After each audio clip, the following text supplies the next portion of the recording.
Ingat, setiap permasalahan melahirkan solusi.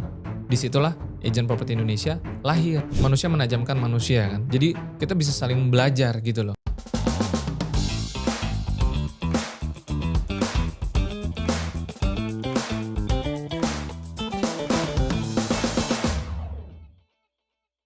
Hai sahabat Bangun Indonesia, selamat datang di podcast Bangun Indonesia bareng aku Amelia Marda dan Bapak Franciscus. Kali ini kita akan ngebahas tema tentang NPL atau Non-Performing Loan. Kalau misalnya didengar NPL itu kayaknya aduh kredit bermasalah nih, ribet nih. Wah opininya banyak banget di luar sana yang A, B, C sampai Z tuh ya. Kita bahas yang jadi pertanyaan di sini NPL ini Pak Franz, apakah bisa jadi peluang atau justru sangat-sangat beresiko? Ya, tegang langsung ya teman-teman ya. Oke. Oke. Jadi NPL ini peluang atau resiko sih. Ya, sebenarnya kalau kita lihat dari sisi peluang ataupun resiko banyak hal yang kita mau lihat dari sisi mananya kan. Orang banyak bilang di setiap resiko ada peluangnya gitu kan. Oke. Nah ya karena itu sebenarnya kita memang perlu paham resikonya dan kita perlu paham peluangnya. Tapi sebelum ke sana, kemarin saya sempat nonton satu podcast. Oke. Kalau nggak salah judulnya itu Trump Comeback Bikin Ekonomi di Ujung Jurang kalau nggak salah ya. Itu podcast yang menurut saya sangat bagus, teman-teman mungkin juga udah nonton juga, dan kalau mau tahu ya silakan nonton ke sana juga. Tapi yang mau saya highlight adalah di situ ada narasumber Prof. Ferry kalau nggak salah, dia pakai kacamata hitam, sangat nyentrik orangnya, Sangat dan unik. sangat pandai karena dia juga praktisi juga dan mungkin masuk ke dunia saham juga dan sebagainya gitu ya. Jadi kalau dengerin Prof. Ferry ya kita dapat kuliah S1, S2, S3 lah mungkin gitu. Oke. Nah ada salah satu yang dibahas tentang NPL, ya kan, tentang NPL. Mungkin nanti teman-teman di layar mungkin ada screenshot juga gitu ya. Poin pentingnya adalah ketika secara global ada suatu rentetan kejadian, kita sebut aja misalkan dalam formula matematika A tambah B sama dengan C, kan gitu ya. Mm-mm. Jika terjadi A, lalu ada B, maka bisa jadi C. Nah kira-kira kan gitu. Mm. Nah C-nya ini tuh salah satunya itu adalah nanti NPL bisa naik loh. Lalu kalau NPL bisa naik, maka wah ngeri deh. Ya bla bla bla gitu ya. Nah di episode kita nih kita mau bahas bukan A B-nya atau D E F-nya, tapi ke C-nya nih yang bahas tentang kalau NPL ini naik seperti apa. Oke. Karena memang semua orang mungkin yang sudah tahu, pernah dengar tentang NPL, pasti sepakat lah ya bahwa NPL ini seperti seolah-olah kita bayangkan dia tuh seperti monster kan. Yang Oke. kalau makin lama makin besar, ih ngeri ya nanti bisa Mm. begini, bisa begitu gitu kan. Nah memang agak jarang sih kalau kita lihat ya pembahasan tentang NPL ini secara khusus. Karena biasanya NPL ini cuma di ujung. Oke. Bukan suatu pembahasan yang cukup apa ya, hot lah. Mm-mm. Untuk menjadi satu topik tersendiri untuk dilihat mau diapain. Sama mungkin kalau analoginya gitu ya kita bahas. Kita mungkin sering dengar lah soal eee, masalah sampah gitu kan. Mm-mm. Kalau sampah nih udah numpuk nih di mana sih biasanya kalau naruh sampah di ujungnya tuh? Bantar Gebang ya? Oh Atau iya, Bantar ya Gebang. Bantar Gebang ya. Udah numpuk nih, nggak ada solusinya, ya udah tumpuk aja. Nah cuman mungkin kalau pemerhati lingkungan dia akan khawatir kan, misalkan mikroplastik gitu ya, nanti ke bawah air dan sebagainya gitu. Ada sih memang, cuman memang nggak sampai pembahasan yang benar-benar seksi sehingga mungkin dibahas secara khusus sehingga banyak atensi masuk ke sana, kan nggak kayak gitu ya. Jadi Mm-mm. dalam tanda kutip biasanya kurang seksi lah. Cuman bagian dari topik aja biasanya. Nah NPL juga gitu. Nah makanya kita mau coba ngezoom di situ nih, di NPL-nya. Oke. Dengan ngeliat ini tuh sebenarnya peluang atau resiko. Ini tuh monster yang seperti apa, bagaimana kita bisa nge-treatment ini. Kan pertanyaannya gini, kalau NPL adalah monster dan kita takut monster ini lama-lama makin besar. Karena kalau dia udah besar, waduh kita gimana, kan gitu kan ya. Mm. Nah ya udah pertanyaannya kan gini, gimana caranya si monster ini nggak tambah besar?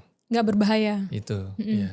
Oke. Nah, tapi sebelum kita ngobrol lebih jauh, Pak, kan video tadi nunjukin ya tentang pembahasannya panjang banget lah ya kalau misalnya kita nonton videonya, ekonomi global lah segala macam.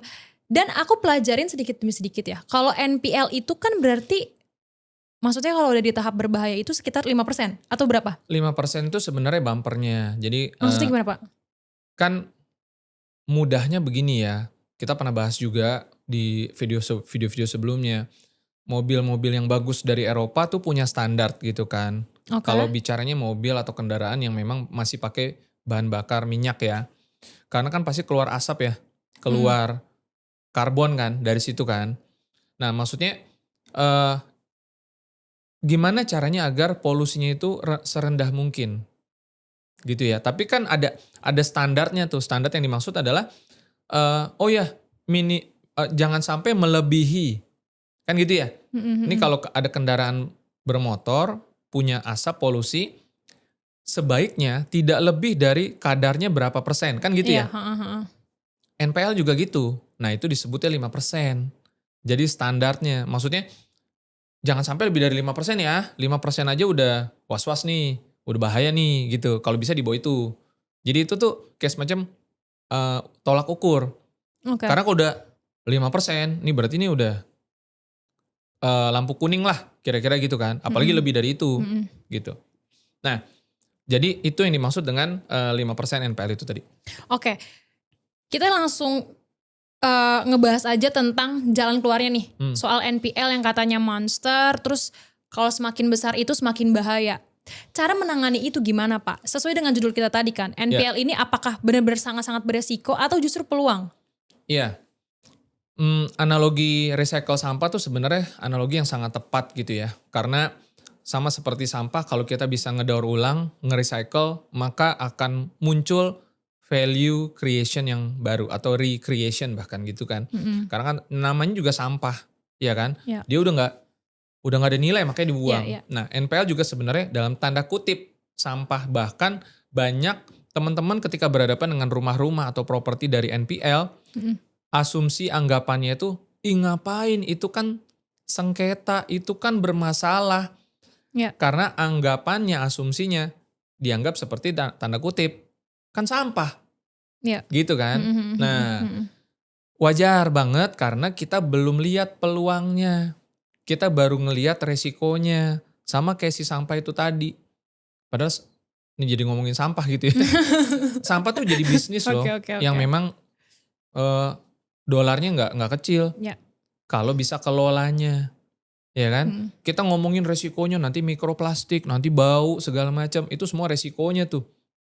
Tapi kan ada peluangnya dan ketika bahas tentang peluangnya, nggak banyak yang bahas dari sisi peluangnya. Sama, NPL juga sama. Dalam Prof. Ferry dan mungkin prof-prof yang lain banyak membahas resiko jika NPL itu naik. Ya sebenarnya itu memang monsternya di situ, si resiko itu. Tapi di balik itu ada peluang. Nah kalau kita mau atasi resikonya salah satu cara nih ya, banyak cara dong. Kan tadi A tambah B sama dengan C, ya udah perbaiki AB-nya, perbaiki D, E, F-nya, ya kan? Tapi ada salah satunya adalah kita kenali peluangnya, kita kelola resikonya. Maka si monster tuh nggak akan tambah lama tambah besar, sama kayak si sampah tadi, ya kan? Kalau bisa didaur ulang, maka apa? Maka sampahnya akan berkurang.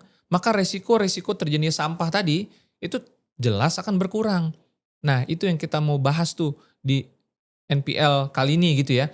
Mengenali peluang, mengenali resiko. Kalau resiko saya rasa udah banyak yang bahas kan ya. Nanti bisa ekonomi kita begini, orang nggak percaya lagi sama bank. Udah dibahas sama Prof juga sih sebenarnya. Kita bahas peluangnya. Oke, sekarang kan yang Pak Frans bilang resikonya segala macam. Oh kelihatannya kayak sangat-sangat complicated. Apalagi kemarin sempat viral juga di explore Instagram, TikTok tentang ketua dari Bank Amerika itu kan. Kayak sekali ngomong tuh seolah-olah wah merubah perekonomian dunia gitu kan ya. Nah kita langsung aja bahas tentang sisi peluangnya. Kita ngebahas tentang positif aja nih guys ya. Jadi kita meredakan emosi atau berita-berita di luar sana yang sangat-sangat menakutkan nih. Peluangnya sendiri untuk NPL itu apa Pak Frans? Langsung aja kita kasih tahu. Iya teman-teman, jadi di setiap tantangan, di setiap resiko ada peluang. Dan dalam dunia bisnis sebenarnya solusi lahir dari permasalahan. Kalau kita bisa melahirkan solusi dari permasalahan, kita menciptakan uang. Kita menciptakan nilai, value creation ada di situ tuh. Nah, NPL adalah permasalahan, NPL adalah resiko. Tapi di situ kalau kita paham, kita bisa melahirkan nilai, ya kan? Nah, di satu sisi kita bahas ada debitur dan juga ada kreditur. Kreditur itu banknya. Ya, salah satu komponen A plus B dan salah satu elemen C-nya itu kan adalah si bank ya, si kreditur. Tapi juga dari sisi debitur juga ada. Maksudnya pasti ada pengusaha-pengusaha atau dalam hari ini debitur, nggak harus pengusaha, kan kredit banyak macam jenis ya. Hmm. Ada kredit usaha rakyat, ada kredit modal kerja, ada yang pakai agunan, ada yang nggak pakai agunan juga gitu kan. Nah, total kredit macet di Indonesia juga ya lumayan lah berapa ratus triliun ya kan. Tapi ya memang sebenarnya nggak seberapa kalau dibandingin dengan distribusi nominal kreditnya dan juga efek positif dari kredit itu sendiri. Tapi jika nggak dikelola, yang ditakutkan kan tadi kan akan terjadi. Nah, kita lihat kan kebanyakan yang melihat itu mungkin berita-beritanya dari satu sisi. Contohnya, iya tuh debitur lagi susah rumahnya ya kan, kalau Ya. dieksekusi kasihan dan sebagainya gitu ya. Yang ngebahas dari sisi krediturnya juga tadi udah ada ya, contohnya misalkan Prof. Ferry yang ngebahas ini nggak bagus loh kalau NPL tuh terus naik dan sebagainya ya kan. Nah, di saat masalah itu muncul, sebenarnya ada kesempatan kalau kita bicara tentang mau dapat rumah murah gimana caranya. Oke. Iya kan? Kan di sisi yang lain ada yang bilang, "Ini rumah kok harganya makin lama makin mahal, Gen Yap, Z nggak bisa yap. beli, naik terus harganya." Kita nabung, begitu tabungannya udah tercapai, nggak sampai, ya kan? Itu satu hal. Yang kedua, oh mau investasi properti, tanah dan bangunan, itu kan seksi dan menarik, ya kan? Bisa bikin, ya kita udah tahu lah tanah dan bangunan itu nggak bisa, maksudnya gini, tanah itu kan terbatas jumlahnya. Ya kan, nggak bisa dibuat, nggak bisa diolah. Meskipun mungkin laut katanya bisa ditumpuk gitu ya. Tapi kan ya secara prinsip tanah itu terbatas. Butuh waktu lama sampai akhirnya muncul tanah baru dari dalam laut lah. Kira-kira kan gitu. Nah karena itu menjadi suatu nilai yang menarik kan. Kalau dari zaman dulu kan banyak orang investasi di tanah. Sebutnya tuan tanah gitu. Yap. Nah kaitannya dengan NPL apa? Masalah tersebut memunculkan peluang-peluang baru di properti. Iya kan?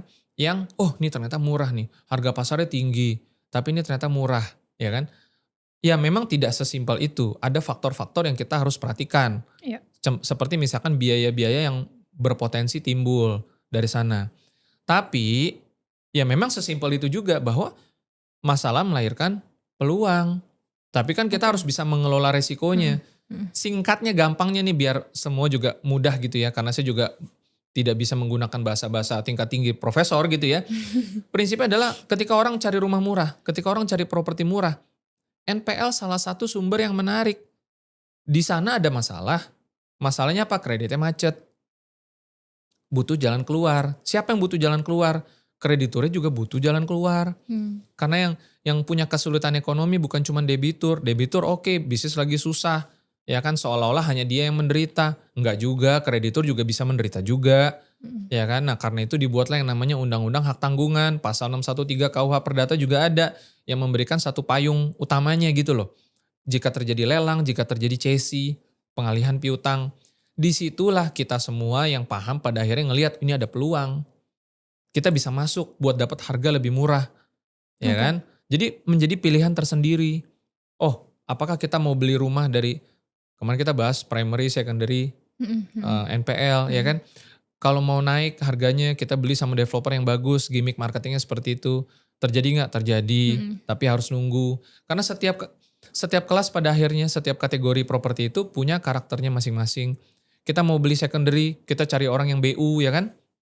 Supaya bisa dapat harga bagus, bisa di treatment, bisa di make up, renovasi, bisa dapat capital gain baru ya kan. Atau bisa dapat capital income, begitu juga NPL juga sama. Kita bisa belinya di CC, tapi harus ngerti dan paham. Nah kalau kita mau bahas tentang detail CC, ya kan, kebetulan kita ada event nanti bulan Januari. Iya, kita promo sedikit ya, Januari tanggal 24 ya. 24, Ya, betul. ada event NPL masterclass. Jadi untuk para investor, teman-teman semuanya marketing yang mau gabung boleh banget nanti geser ke Instagramnya Prop2Go. Iya, iya, kita udah mulai rilis tiketnya juga ya. Oke. Cuma nanti kontak admin kita aja supaya Mhm. nanti teman-teman bisa enak tektokannya gitu ya, amankan segera karena terbatas sih, hanya sampai dengan 100 orang aja. Oke. Sangat-sangat terbatas. Cukup 100 orang aja. Kapan lagi loh ini ya guys ya. Mengawali akhir tahun 2026 dengan visi misi yang baru ya. Atau upgrade visi misi kalian yang belum dicapai di 2025. Ya biasanya kan akhir tahun, awal tahun, perpindahan tahun lah ya. Iya. Orang jalan-jalan ke luar negeri ya kan, udah happy-happy setahun bekerja capek ya kan. Nah di awal tahun yang baru perlu punya target baru. Bagaimana portofolionya berkembang, bagaimana dia punya rumah-rumah murah, punya properti-properti murah gitu ya. Karena seperti pembahasan kita sebelumnya juga bahwa tidak ada bisnis yang tidak memerlukan tanah dan bangunan. Betul. Apapun kita punya bisnis. Kalaupun kita bilang saya selalu, saya suka ngikutin kok podcast-podcast ya, YouTuber senior yang udah jutaan mungkin subscribernya, dia bikin acara tentang saham, edukasi, ya kan, bikin kelas, ya kan. Nah, dia set up panggung, dia set up studio, ya kan, cuman gak disebutin aja ini tanah dan bangunan, itu adalah properti, ya kan, saya beli juga, Gak serinci saya itu. sewa juga, iya betul. Artinya tidak ada bisnis apapun yang tidak memerlukan tanah dan bangunan, semua perlu properti. Betul. Nah ketika ketemu akhirnya ada peluang, properti itu ternyata bisa murah, ya kan. Itulah peluangnya dan bukan cuman itu, bisa juga masuk ke dalam kategori investasi. Kenapa? Kita keluarin modal dan kita bisa dapatkan gainnya juga dari situ. Bisnis dan investasi kadang-kadang memang nyambung ya satu sama lain gitu. Oke, ini kan kadang orang kalau balik lagi yang ngedengar kredit macet itu akan wah ini bermasalah nih. Apalagi soal ngomongin cesi dan juga lelang. Kalau kita masuk ke lelang atau cesi, aduh ini lelang belum lagi soal pengosongan. Belum lagi kalau kita beli barang di kredit macet itu masalahnya kayak gimana. Belum lagi dari sisi hukumnya. Apakah, wah banyak sekali pertanyaan-pertanyaan. Sebenarnya ini pertanyaan-pertanyaan ini udah kita ulang berkali-kali di podcast kita ya Pak. Kita udah edukasi semuanya kalau kredit macet itu bukan barangnya atau rumahnya atau cesi dan lelang itu yang bermasalah. Tapi emang si debiturnya gagal bayar kan. Nah gimana meyakinkan orang-orang kalau enggak kok cesi ini atau lelang ini enggak seribet itu gitu loh Pak. Iya memang dalam pembelian properti atau kita bicara investasi gitu ya, kita sangat memerlukan bantuan pihak ketiga. Ya katakanlah kalau misalkan kita beli rumah, kita masih memerlukan bantuan agent properti ya kan, untuk menemukan rumah-rumah yang sesuai dengan kebutuhan kita. Dan bukan hanya agent aja, perantara atau broker, tapi kita juga memerlukan ahli-ahli lain sebenarnya. Karena kan sebenarnya ya samalah kayak kita belanja di supermarket gitu ya. Barangnya katakanlah apa, beras misalkan. Kan untuk bisa akhirnya kita bisa beli beras itu maka ada banyak unsur di situ ya. Ada yang dagang, ada yang jual, ada retailnya, ada grosirnya gitu ya.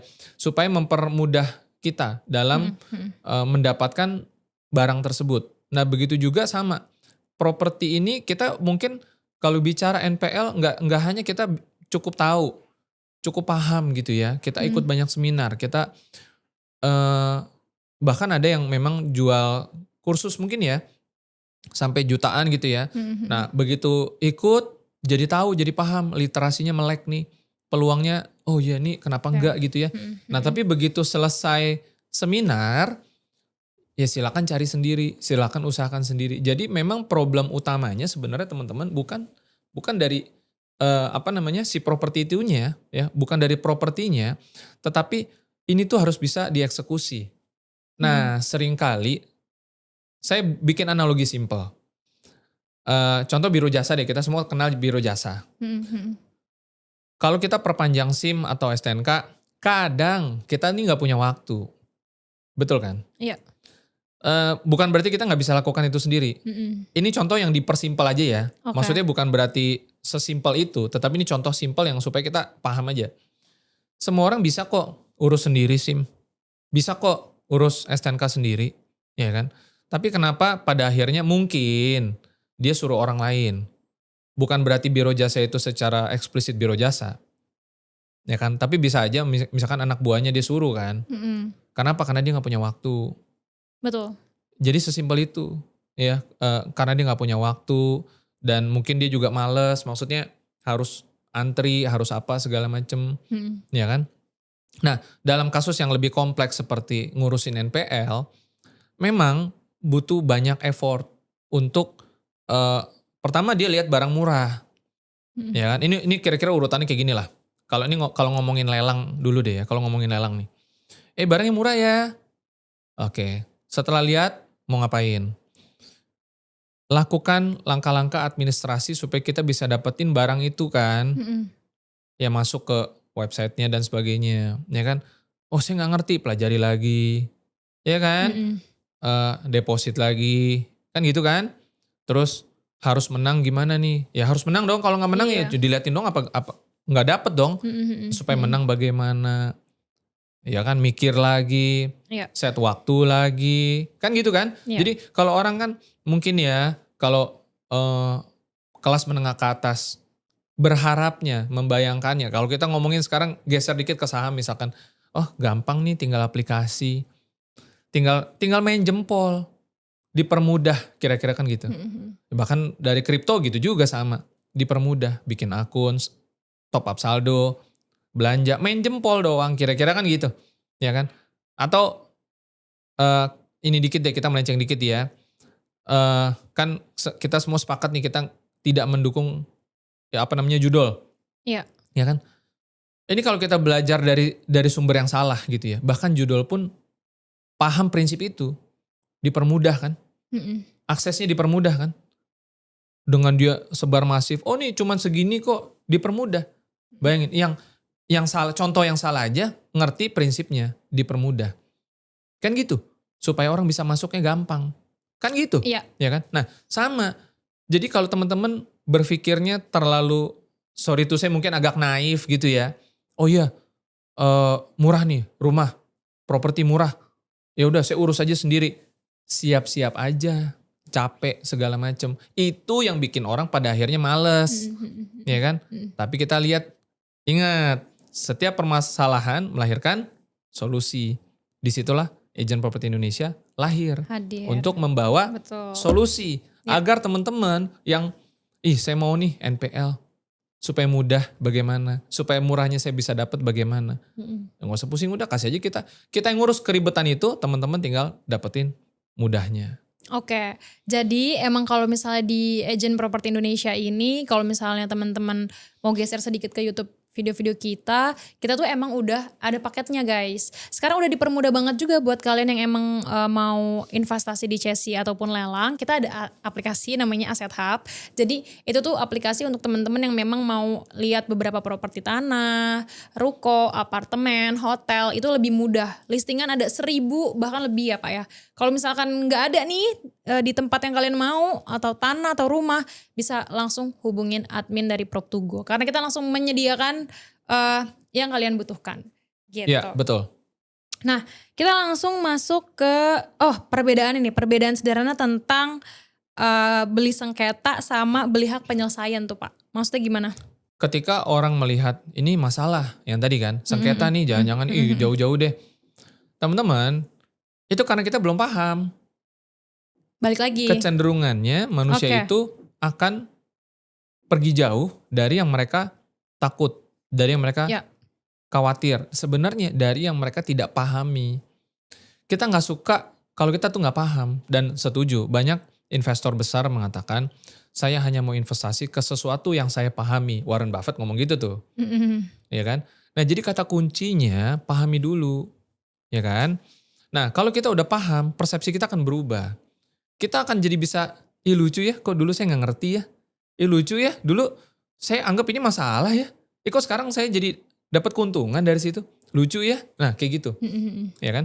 Jadi sangat wajar. Nah makanya balik lagi, kalau kami kan di sini kan praktisi ya, kita bukan ngomong teori. Mhm mhm Kita nggak mhm. lihat buku terus kemudian kita bahas bedah buku, teorinya kayak gini, Mhm. ya kan? Karena yang paling penting adalah bagaimana prakteknya, itu bisa jadi duit lagi, Ya. ya kan? Nah, Agent Properti Indonesia adalah pebisnis dan juga investor. Yang Mhm. kebetulan kalau dalam bahasa cash flow quadrant tuh ya, di kuadran sebelah kanan, habis business owner, investor. Nah, properti adalah irisan yang sangat bagus. Kita jalankan bisnisnya, kita juga jadi pelaku investasinya. Dan kita sudah merasakan bagaimana keuntungan mendapatkan pelunasan. Bagaimana strategi Yes. agar kita bisa menjual itu di lelang. Bagaimana strategi agar kita bisa kelola jadi secondary. Dan Ya. seterusnya. Nah, yang jadi permasalahan sekarang adalah banyak orang punya uang. Mereka punya kemampuan untuk membeli. Tapi tidak otomatis. Nah ini sorry to say lagi nih. Karena saya ketemu dengan banyak orang. Pengusaha-pengusaha senior. Serius mereka hebat-hebat. Ada yang sudah mungkin konglomerat. Ada yang menuju konglomerat gitu ya. Pengetahuannya tentang dunia bisnis itu luar biasa. Tapi fakta lagi nih. Kita ini kan terbatas pengetahuannya. Mhm. Kita tahu bagaimana cara menghasilkan triliunan dolar. Tapi kan bukan berarti semua pengetahuan kita paham toh. Betul. Ya kan? Mhm. Selalu ada expertise, selalu ada, iya di atasnya ada orang lagi, di atas dia juga ada. Kadang-kadang mereka di atas kita, kadang-kadang kita di atas mereka. Dalam hal apa? Dalam hal pengetahuan, Betul. dalam hal Mhm. pengalaman, ya kan? Tergantung bidangnya apa. Kita ketemu di satu aspek, dia adalah guru kita. Di aspek yang lain mungkin kita gurunya dia juga, Mhm. gitu kan? Di Mhm. situ kita manusia menajamkan manusia kan. Jadi kita bisa saling belajar gitu loh. Nah, dalam kesempatan ini sebenarnya secara prinsip kita mau buka jalan, kita mau buka akses buat teman-teman dari market retail, teman-teman bahkan yang mungkin udah ada di sana untuk apa? Untuk bisa eh, ikut dapetin profit. Iya dong, Mhm. dari kesempatan ini. Kan tadi judulnya peluang atau resiko. NPL ini peluang atau resiko sih? Kalau yang paham peluang. Kalau yang nggak paham resiko. Nah yang masih melihat resiko, mau nggak ubah persepsinya dari resiko menjadi peluang. Bukan cuman mengubah persepsi, tapi mengalami profitnya. Itu lebih penting lagi tuh. Oke. Aku jadi ingat pembahasan yang Pak Frans bilang kemarin itu soal investasi yang memang kita ikut-ikutan atau memang kita ngerti gitu. Karena ya ini kan rame banget nih Pak akhir-akhir ini kita balik lagi ke soal investasi sebelah ya. Spekulasi itu. Oh iya spekulasi kayak gitu kan. Sampai bahkan ada contoh real banget kehilangan 3M ya dari kripto. Terus juga dia kehilangan 2 miliar dari kripto, terus dia punya utang.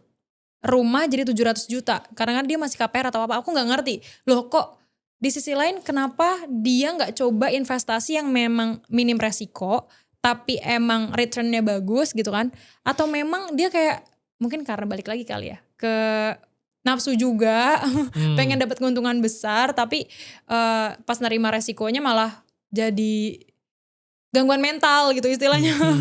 Berarti Pak, gimana caranya nyadarin teman-teman di sana, mungkin kurangnya informasi juga soal investasi chassis sama lelang untuk ini loh, investasi di chassis sama lelang ini termasuk investasi yang resikonya minim tapi memang sangat-sangat berpeluang gitu.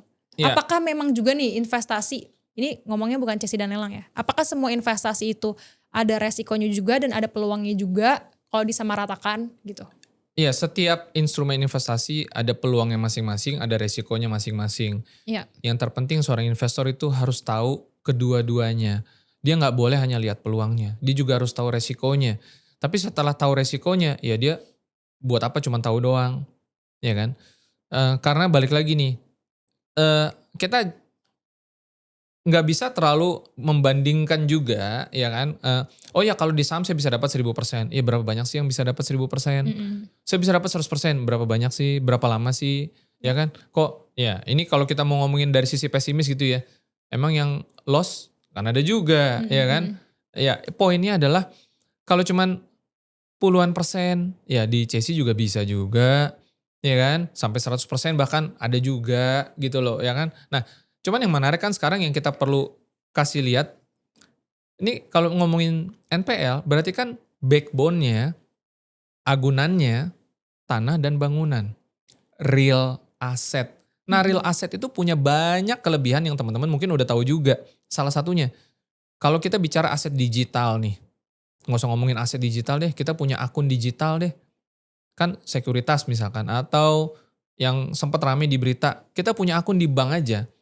Sempat kan ada beritanya, uang saya hilang lu dari situ lu diambil orang. Nah gitu kan. Jadi dibajak kira-kira gitu ya. Di hijack, entah gimana caranya di hack gitu kan. Terus diambilin. Kan beritanya kan udah ada dong, kita nggak perlu bahas lagi kan, teman-teman bisa cari juga gitu ya. Oke. Lalu belakangan ini rame juga tentang yang katanya dari sekuritas mana gitu ya, atau apa exchange mana, kripto juga ada kejadian ya kan diambil, Mhm. ya kan. Artinya kan ada hacker lah segala macam. Itu kan kalau kita bicaranya tentang sesuatu yang sifatnya digital. Ini real asset, Iya. tanah dan bangunan. Gimana? Mau ada rayap besi gitu datang ke rumah orang itu terus dipretelin besinya, kan nggak gitu juga, Mhm. ya kan.